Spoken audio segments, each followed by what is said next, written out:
दोस्तों, जियोपॉलिटिक्स में समय कितनी जल्दी बदलता है ये अजरबैजान की मीडिया से पता कर सकते हैं। आज से 3 हफ्ते पहले तक जहां अजरबैजान की मीडिया भारत और अजरबैजान के रिश्तों को मजबूत करने की बातें कह रही थी, आप बाकायदा आर्टिकल देख सकते हैं जहां पर कनेक्टिविटी और एनर्जी कॉपरेशन दोनों देशों के बीच बढ़े, इसकी बातें अजरबैजान की मीडिया में चल रही थी। इसके पीछे एक बड़ा कारण यह है कि भारत में भारी मात्रा में क्रूड ऑयल अजरबैजान से आता था। यहां तक कि अजरबैजान के तेल का तीसरा सबसे बड़ा खरीदार भारत है और यही कारण है कि 3 हफ्ते पहले तक अजरबैजान भारत से और भी मजबूत अपने रिश्ते की उम्मीद कर रहा था। लेकिन ऑपरेशन सिंदूर के बाद हालात तेजी से बदल गए। यूं तो अजरबैजान की तरफ से हथियारों को लेकर कोई मदद पाकिस्तान की नहीं की गई जिस तरह से तुर्की ने की, लेकिन पाकिस्तान के साथ दोस्ती का खामियाजा अजरबैजान को भुगतना पड़ रहा है। भारतीयों के द्वारा तुर्की को बॉयकॉट ने अजरबैजान को भी लपेट लिया और उसको भी तेजी से भारतीयों के द्वारा बॉयकॉट किया जा रहा है। और अब यही अजरबैजान की मीडिया भारत को धमकी देती फिर रही है कि अर्मीनिया के साथ आप अपने रिश्ते मजबूत मत करो और उसे ज्यादा आधुनिक हथियार ना दो। यही नहीं, 2 से 3 दिन पहले वीडियो बनाकर हमने आपको बताया था कि भारत की आकाश मिसाइल डिफेंस सिस्टम को लेकर अजरबैजान की मीडिया की तरफ से भारत और अर्मीनिया की डील का मजाक बनाया गया था और ये कहा गया था कि ये पुराना डिफेंस सिस्टम है, ये आज के आधुनिक वॉरफेयर में अर्मीनिया की मदद नहीं कर सकता। लेकिन ऑपरेशन सिंदूर की सक्सेस ने अजरबैजान की नींदें उड़ा दी, क्योंकि भारत के डिफेंस सिस्टम की चर्चा इस समय दुनिया भर में हो रही है। ताइवान से लेकर अमेरिका, जापान, इजराइल, हर कोई भारतीय डिफेंस सिस्टम की तारीफ कर रहा है और अब जाकर अजरबैजान को रियलाइज हो रहा है कि किस तरह से ये डिफेंस सिस्टम अर्मीनिया की मदद कर सकता है। यही कारण है कि उसकी तरफ से धमकी दी जा रही है भारत अपने आधुनिक हथियार अर्मीनिया को ना दे। भारत ने इस पूरे रीजन में अब अपना कूटनीतिक खेल खेलना शुरू कर दिया है, जिसमें भारत की मदद अर्मीनिया, ग्रीस, इजराइल, ईरान जैसे देश कर रहे हैं, तो वहीं इसने तुर्की और अजरबैजान की नींदें उड़ा रखी है। कुछ साल पहले तक अगर किसी भारतीय से पूछा जाता कॉकस क्षेत्र यानी कॉकसस के बारे में क्या जानते हो, तो ज्यादातर लोग शायद कंधे उचकाकर कह देते कहां है ये। लेकिन आज भारत और अर्मीनिया की दोस्ती ने इस पूरे क्षेत्र को भारतीय रणनीति के नक्शे पर ला दिया है।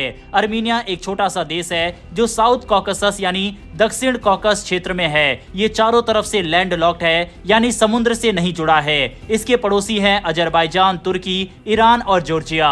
अर्मीनिया का सबसे बड़ा झगड़ा है अजरबैजान के साथ, खासकर नागर्नो काराबाख नाम के इलाके को लेकर। ये झगड़ा 1990 के दशक से चल रहा है और 2020 और 2023 में इस पर बड़ी लड़ाइयां हो चुकी है। इन झगड़ों में रूस, जो कि अर्मीनिया का परंपरागत दोस्त माना जाता था, उसने कोई खास मदद नहीं की, बल्कि अजरबैजान को ही हथियार सप्लाई करता रहा। ऐसे में अर्मीनिया ने नई मदद की तलाश की और उसे मिला भारत। भारत ने पहले कभी इस क्षेत्र पर ज्यादा ध्यान नहीं दिया था।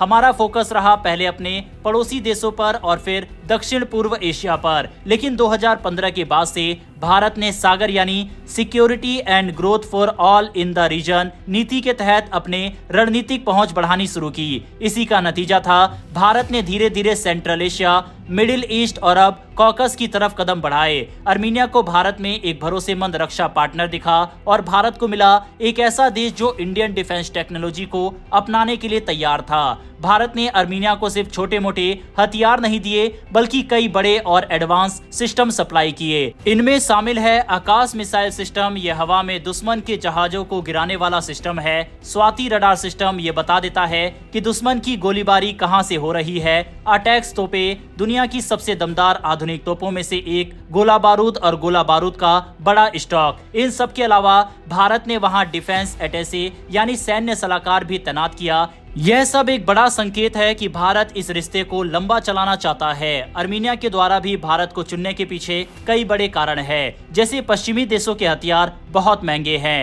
वहीं रशिया उसके लिए भरोसे के लायक नहीं बचा। वहीं भारत के हथियार सस्ते भी है, असरदार भी है और भारत के पास डिप्लोमेटिक बैलेंस भी है। इसके अलावा भारत की सेना ने अपने हथियारों को असली लड़ाइयों में आजमाया है, जैसे पाकिस्तान के खिलाफ एयर स्ट्राइक में। इससे दुनिया भर का भरोसा बढ़ा है। इससे भारत को भी काफी फायदा हुआ है, जैसे कि डिफेंस एक्सपोर्ट बढ़ा। 2024 में पहली बार भारत का रक्षा निर्यात 24,000 करोड़ के पार गया। इसके अलावा भारत की इमेज मजबूत हुई। अब भारत सिर्फ आयात करने वाला देश नहीं, एक्सपोर्ट करने वाला भी बन गया। नई मार्केट खुली और यूरोप, कॉकस और सेंट्रल एशिया में नई संभावनाएं दिख रही है। अर्मीनिया भारत से पूरे सिस्टम ले रहा है, सिर्फ पार्ट्स नहीं। ये भारत की डिफेंस इंडस्ट्री के लिए बहुत बड़ी बात है। भारत और अर्मीनिया का रिश्ता सिर्फ हथियारों तक सीमित नहीं है, इसमें रणनीतिक सोच भी है। जैसे कि भारत, ईरान और अर्मीनिया मिलकर एक नया ट्रांसपोर्ट कॉरिडोर बना रहे हैं, जिससे भारत के माल सीधे यूरोप तक जा सके।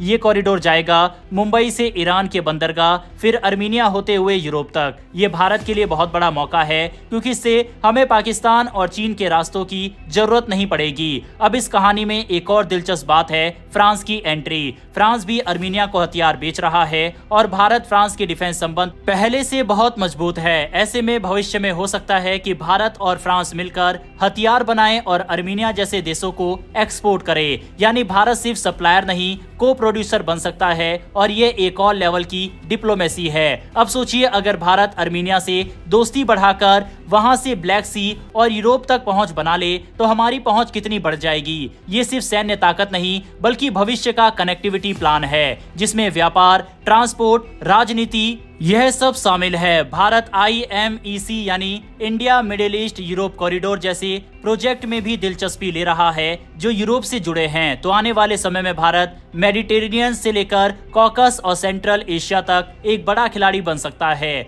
भारत की ये सभी चालें आर्थिक नहीं, बल्कि जवाब भी है रूस की अनदेखी का, चीन की बढ़त का और तुर्की के दखल का। जब रूस अजरबैजान को हथियार देता है, चीन सेंट्रल एशिया में रेल लाइन बिछाता है और तुर्की कॉकस में दखल देता है, तो भारत चुप नहीं बैठेगा।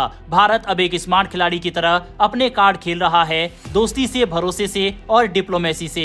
हालांकि दोस्तों, भारत अर्मीनिया के साथ इस दोस्ती को एक अलग लेवल पर ले जाना चाहता है, जिसके तहत भारत अपने कुछ हथियारों के लाइसेंस अर्मीनिया को जारी करेगा और अर्मीनिया उन हथियारों को अपने देश में भी बना सकेगा। इसके अलावा अर्मीनिया के द्वारा भारत के डिफेंस सेक्टर में भारी इन्वेस्ट किया जा रहा है, जिससे भारत के अंदर हथियार बनाकर उसे अर्मीनिया भी यूज कर सके।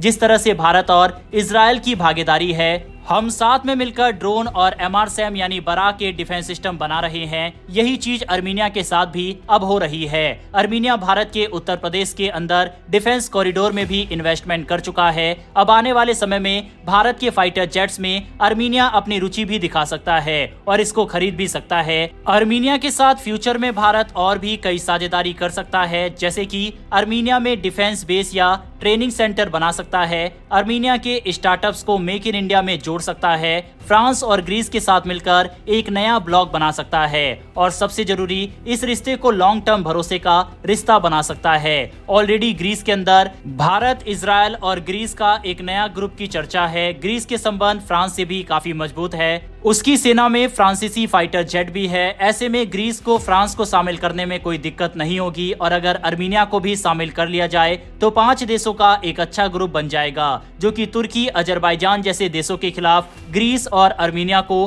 ताकतवर बना सकते हैं, साथ ही अपने व्यापार को कई गुना बढ़ा सकते हैं। भारत ने इस पूरे रीजन में किस तरह से अपनी कूटनीति से समीकरण बदल कर रख दिया है, ये सभी बातें ये वीडियो बताती है और यही कारण है जो अजरबैजान की मीडिया 3 महीने तक भारत से दोस्ती की उम्मीद कर रहा था और रिश्ते मजबूत करने की राह देख रहा था, वही मीडिया अब घबरा रहा है, वार्निंग दे रहा है और अर्मीनिया से दूर रहने के लिए कह रहा है। आई होप दोस्तों आपको ये वीडियो पसंद आई हो। जियोपॉलिटिक्स में अगर आपको इंटरेस्ट है तो नीचे दिए गए सब्सक्राइब बटन को प्रेस कर बेल आइकन को जरूर दबा ले, जिससे हमारी डेली ऐसी वीडियो आप तक सबसे पहले पहुंच सके। फिलहाल इस वीडियो में इतना